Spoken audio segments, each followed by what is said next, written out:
I love it. I love it. I love it. Look at this. This is the greatest thing I've ever seen. Hey, I'm not surprised. Hey, what's up my homies? You know what it is. It's another predictions video. Cyril Gane taking on Volkov. We're going to make some predictions, break them down, all of that good stuff. But before we get into breaking down fights, Hamzat smash the like button. Let's go. Alright, so Yancy Medeiros taking on Damir Hadzovic.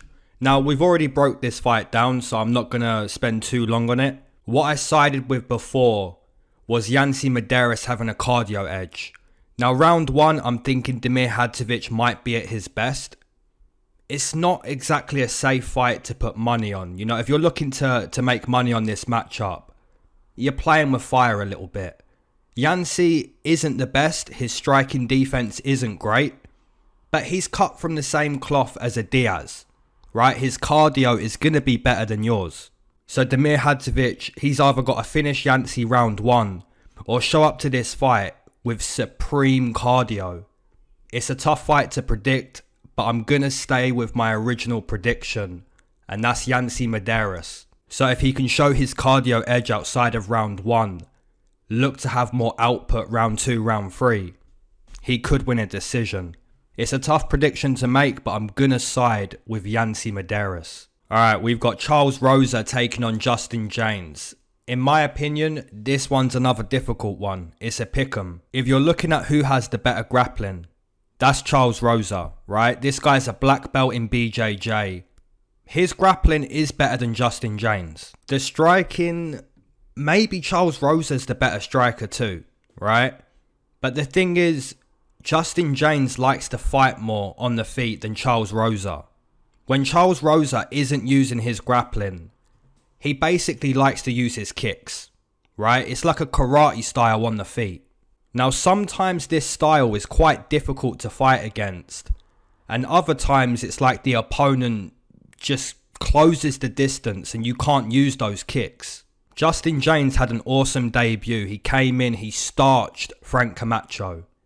But then he lost 3 in a row, right? He lost to Benitez, Devontae Smith, and Gavin Tucker. Now, Gavin Tucker has some good Muay Thai. Devontae Smith is a better puncher than Charles Rosa.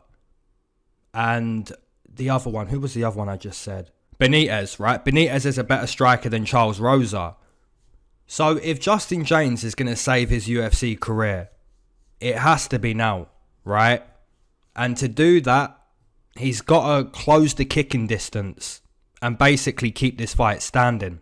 I think Charles Rosa is maybe the more composed, more well-rounded. But man, it's still a difficult one. Guys, I'm going to side with Justin Jaynes. I think he keeps the fight standing, lands a few big punches, maybe a close decision. Who knows, man? It's a close one. I'm going to go Justin Jaynes. My numbers, I'm keeping them real close. I'll put Justin Jaynes -120. Julija Avila taking on Julija Stoliarenko. Now, we've already broke this one down too. I think the more well-rounded fighter here is Julija Avila. I think she's more intelligent too. But she likes to use her grappling, right? Julija likes to take the opponent to the mat. If you do that here, you're playing with fire. Because Stoliarenko has a bunch of submission wins. So if I'm imagining these two ladies kickboxing, I'm not seeing domination on either side. I'm seeing a good fight. I think Julija is more well-rounded. She should win this fight.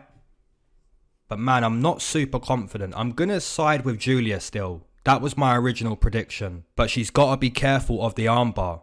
You know, if she takes down Stoliarenko, she's got to be careful there. And the actual numbers on this one, we've got Julija Avila -350, -360, which indicates this is a mismatch. I don't think it is.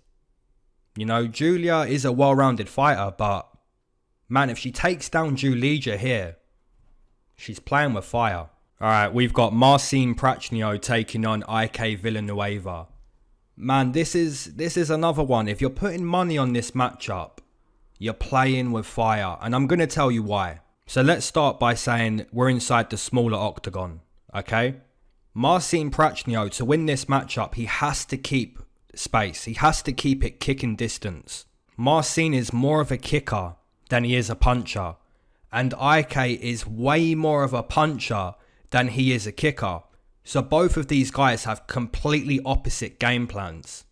Marcin wants to keep the space, wants to keep it technical. IK wants no space. He wants it dirty. He wants it ugly. So you've got two conflicting game plans. Inside the smaller octagon, it's anyone's fight. You know, you would kind of assume that IK would be able to close the distance. But his movement isn't that great. Marcin Prachnio hasn't got the greatest chin. But if you can't get past the kicks to get to his chin, you know, it's his fight to lose. I'm personally going to side with Marcin Prachnio. I was going to pick him against Khalil Roundtree, but then I just didn't do it. And then he performed the way I felt he would, and he got it done. And if he can do that again here, where he just keeps IK at the end of the kicks, he can win this fight. Of course, the flip side is IK gets past the kicks, gets to his chin, and he knocks him out, right? But my pick's going to be Marcin Prachnio. My numbers, I'd set Marcin around minus 150. Because it is in the smaller octagon. It's going to be a difficult job. And the actual numbers, we've got Marcin Prachnio minus 220. Yeah, I wouldn't bet that. You know, it kind of reminds me of Kama against Nick, where people fade the opponent and the line's too high. You know, if you bet on Kama, it's only a bad bet because the line was too high. You know, if Kama was like around minus 160, it's a fair bet. Same thing here with Marcin Prachnio. He's minus 220. I like him to win, but it's a big line. All right, we've got Michel Prazeres taking on Shavkat Rakhmonov. So let's start with Michel. This guy is a veteran, right? He's had 29 pro fights. This is going to be his 30th pro fight. The only problem here, he's fighting at welterweight. Most of his career, he's fought at 155. You know, some people may say, well, what's the problem? You know, he's moved up in weight. What's the problem?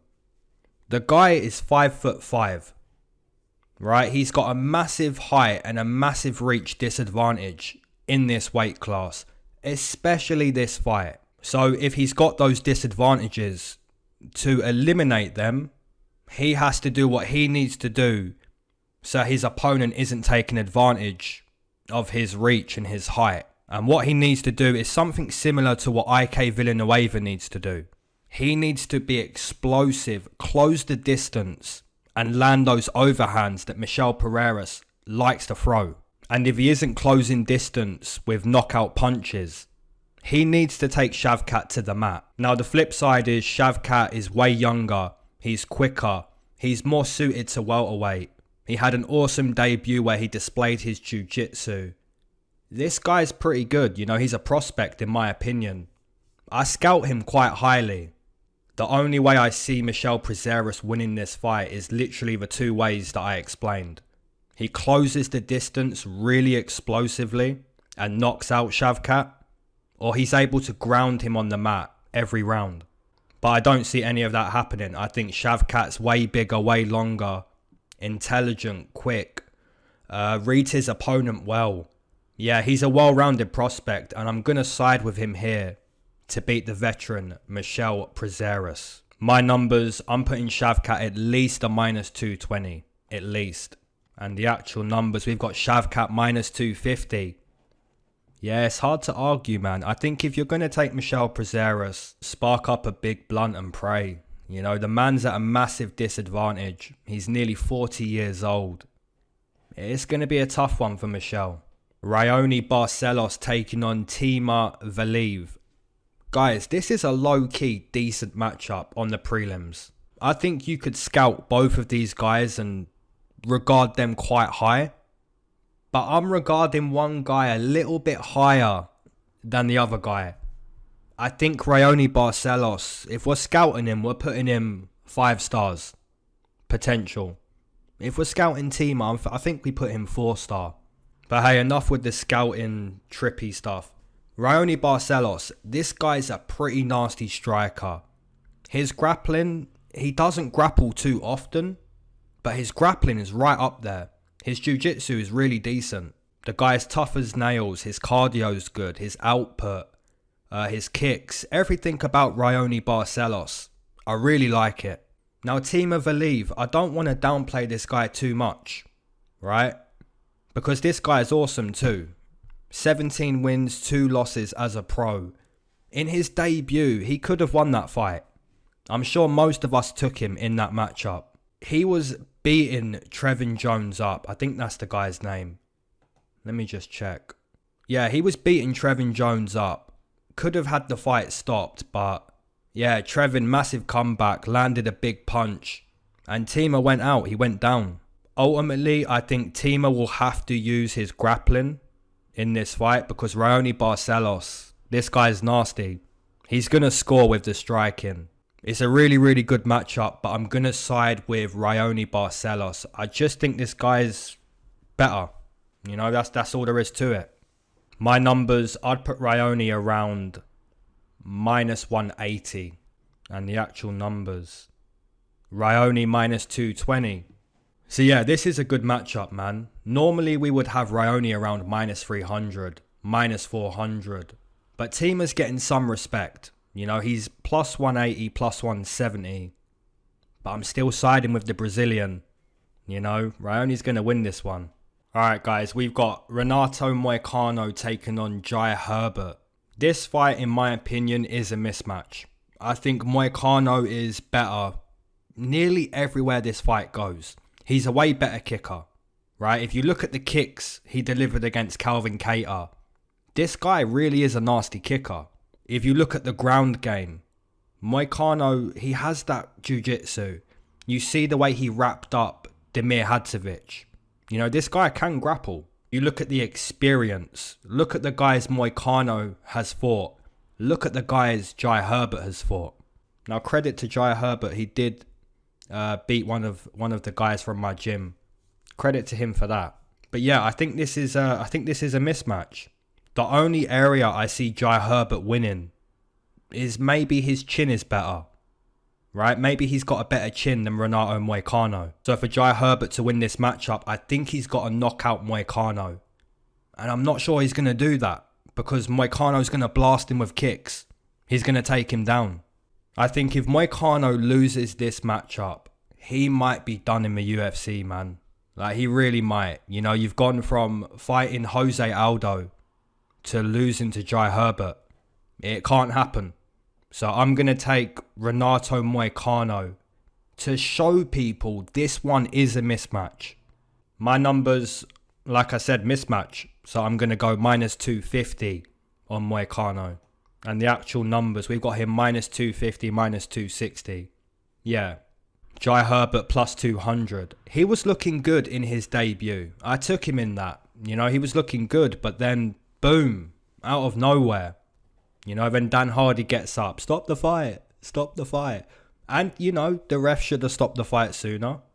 But yeah, I can't take Jai Herbert here. Renato, he should blast him with kicks. And then he should take him to the mat. Alright, we've got... No, we haven't got Nicholas Dalby and Tim Means. We've got a smoke break, guys. Let's go. Alright. Let's start that again. Let's try that again. Alright, guys. You know what time it is. I'm not even going to cut out the mistake. You know, I'm going to keep that in.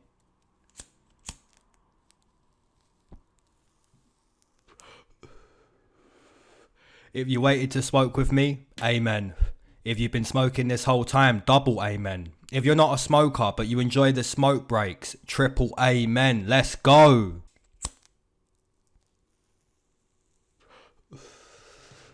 Alright, guys. This is my Instagram, UFC Lay. Follow that up. Thank you. And this is my Patreon. Amen to all the people. 30 homies on the Patreon. Let's go. Now, we are recapping the Patreon every week. And then at the end of the month, I do like the whole month recap. So this week, the week just gone, it was a good one. I picked Marlon Vera as our main play. And then we had Spivak. And then we had Choi. And we had Lara Procopio. So the only one that lost was Lara out of all four. It was a good night on the Patreon, right? We need to have a 2-man, 3-man parlay. Preferably a 2-man. And we need to make sure we win this one. You know, not only to have a good month, but if we win back-to-back events, we're going into that pay-per-view strong, you know? So yeah, amen to all my homies on Patreon. Now, the smoke break topic. What should we do for a smoke break topic? Let's do motivation in not giving up, right? Because I had a couple messages a few weeks ago. One bro said to me, you know, speak about Charles Oliveira. You know, he never stopped. He kept going, right? So let's do that, man. Now, we've done it before. We've spoken about this before, but we'll keep speaking. You know, we'll go over the motivation. We'll do the philosophy. It's something that I love to do. Now, why is it important, man, to keep going when things feel like, man, it's difficult? You know, you're trying to make something happen for yourself, right? And you're in that process. And sometimes it's difficult. You think, do I keep going, right? But you've got to understand, guys, that when you're in the process, you find out who deserves the result, right? When you're in the process, you find out, am I going to be the one who gets the result? Or am I not going to get the result? You find out, right? You find out in the process. Am I one for the result or not? And that's why you keep going, right? See, success, guys, if you want to be successful in what you want to do, success is like pregnancy in a way, right? It really is. I'll explain that.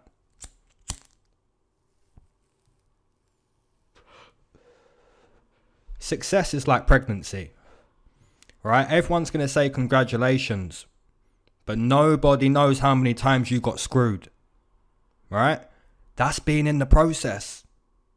Yeah, no one knows how many times, how many setbacks you had, how many hurdles you had to overcome. So yeah, man, be in the process. The process is difficult, right? But in the process, you find out, am I going to get the result or not? And the one who stays in the process, yeah, they're going to get the result, man. For me personally, guys, one of my goals is to be a full-time YouTuber, right? I really want to make that something that I can say, man, I was in the process for so long and now I'm at the result. So yeah, that's what I'm looking to do, man. And all of you guys, man, I speak to so many of you on Instagram that I know you're working on stuff, right? So be in the process.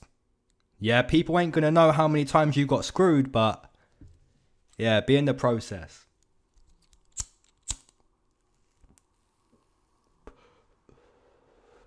Alright guys, let's break down these main cards, or main fights. Let's go. Alright, we've got Nicholas Dalby taking on Tim Means. Now this one, in my opinion, kinda a pick'em. You know, it's kinda a pick'em. Nicholas Dalby likes to use this karate style on the feet. And like I said earlier with Charles Rosa, sometimes this style is really effective and sometimes it's not. Unless you're Stephen Wonderboy Thompson, it's nearly always effective. But this is Nicholas Dalby using that style. And sometimes he's good with it, especially against Rodriguez. Now I do see him having success with Tim Means, but the better puncher, the better boxer, that's Tim. So Tim has to get past the kicks. Nicholas has pretty good grappling too, so yeah, it's a pick'em. For me, guys, personally, I'm going to side with Nicholas Dalby. I just think that style might work. You know, that kicking karate style. He's pretty good with it. So I'll take Nicholas Dalby, maybe to win a decision, outpoint Tim Means. My numbers, I keep them quite close. I'll put Nicholas around -140. We've got Nicholas Dalby plus Tim Means -160, -150. Yeah, okay. Well, Tim is the better boxer, right? So if he can get past that karate style, maybe he does win this fight. You know, scoring inside the octagon, the best way to score is to punch the opponent. It's not to kick. But when you can make the kicking side of your game so evident that the opponent can't land those punches, then the round is scored for the kicker. So it's always going to come down to who can implement their game plan. I think Nicholas Dalby, potentially a live underdog. Andre Touchy Fili taking on Daniel Pineda. Now this one, in my opinion, guys, is quite simple. Andre Fili is a way better kickboxer than Daniel Pineda. Daniel Pineda, arguably a way better grappler than Andre Fili. It's going to come down to who can implement their style. Inside the smaller octagon, it does favour Daniel Pineda. However, if you look at Daniel Pineda against Cub Swanson, his gas tank was bad. It was really bad. Which is surprising because you see Pineda against Burns. And Burns had a really bad gas tank, and it's like, wow, there's levels to having a bad gas tank. But then again, Burns with the bad weight cut, that could be why.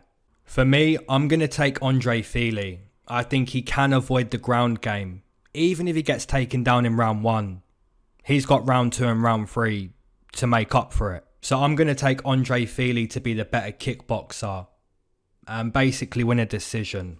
Maybe a TKO. But yeah, I think Andre Fili may be the safer pick. Alright, we've got Danilo Marquez taking on Kennedy Zachukwi.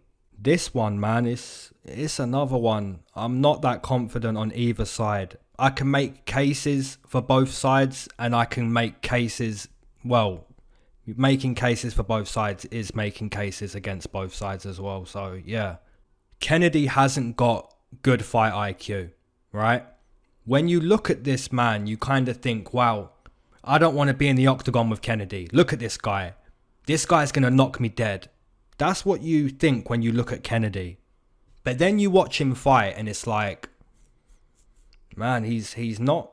Looks are deceiving, right? You look at his last fight against Carlos Ulberg. Adrenaline, it crashed. It was bad. Now Kennedy at this point, even though Carlos Ulberg was so tired, so fatigued, he was still in a close fight. Until he decided, I should probably put you away, right? He got there in the end. He got there, but he took so long to get there. And even in the creation of making that finish, it was still sloppy. It wasn't great. So if you're Danilo Marquez, you're fighting a guy who hasn't got the best fight IQ. Right, even had that loss to Paul Craig. And I thankfully bet on Paul Craig with that one. With Danilo Marquez, this guy's a grappler. He wants to take you to the mat. He wants to use his jiu-jitsu. And in all fairness, he's pretty good at doing it. I mean, he has had success doing it so far. I think he may take down Kennedy. And if he doesn't take down Kennedy, Kennedy may just fight really defensively.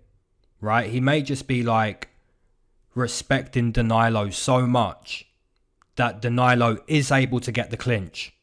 You know, this one's hard. You know, this one's, if you're betting on this one, good luck. You know, either side, really good luck. Because Marquez isn't a striker. His striking is non-existent. My pick, guys, I'm going to take Marquez to take down Kennedy. I'm not confident, but I wouldn't be confident on Kennedy either. My numbers, I keep them real close. I'll put Danilo minus 130, Kennedy plus 100. And the actual numbers, both of these guys minus 110. Yeah, I mean, it is what it is. How do you bet it? I don't think you should. Alright, we've got OSP taking on Tanner Boser. This one, low-key difficult to predict. OSP is mainly a kicker.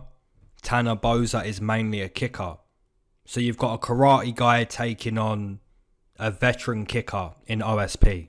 So that's what you're trying to imagine. You know, you're imagining who's the better kicker, who's the quicker kicker, who's the better puncher, even though both guys don't really like to punch. You know, it's so difficult to predict. OSP is old. You know, this guy slows down. Tanner Boser's always in difficult matchups, difficult fights. You see that against Latifi. Guys, I don't feel great picking either side. but I'm going to pick Tanner Boser again. For some reason, I'm going to pick him to win again. If he can't come into this fight motivated and ready to save his UFC career, look to just be willing to die in there, man. You know, land those kicks against OSP.